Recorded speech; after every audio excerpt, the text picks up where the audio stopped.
speaking to Nick Logan, Sydney pharmacist, who presented yesterday on how pharmacy can grow and enhance the S3 category.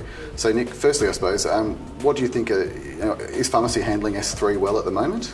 Pharmacy's never been better positioned to handle S3s. With the onset of quality assurance, QCPP, S2 and S3 training, pharmacy staff are more trained than they ever have been. So we're probably in the best position we've ever been to responsibly handle scheduled medication.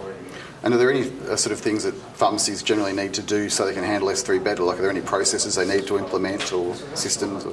If you follow the guidelines, if you follow the QCPP guidelines, I think that's an important place to start.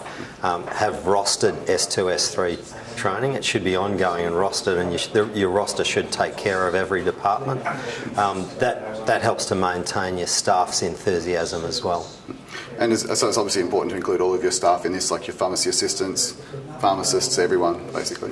Everybody who's handling S2 and S3 drugs.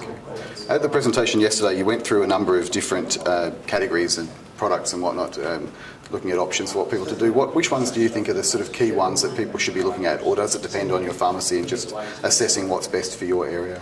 I think all S3 products need to be taken care of, need to be paid close attention to, because they are very profitable, and also the schedules are continually under review. That's not something that you can take for granted.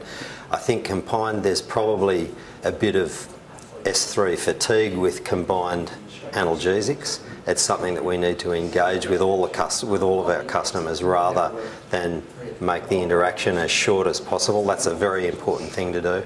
And another example would be proton pump inhibitors, which I think are fairly underutilised in the Australian market.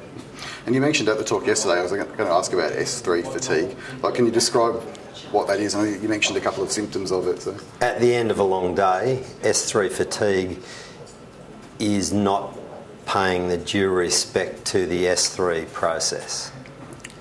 It's irresponsible and unprofessional not to engage in a professional interaction in all S3 sales.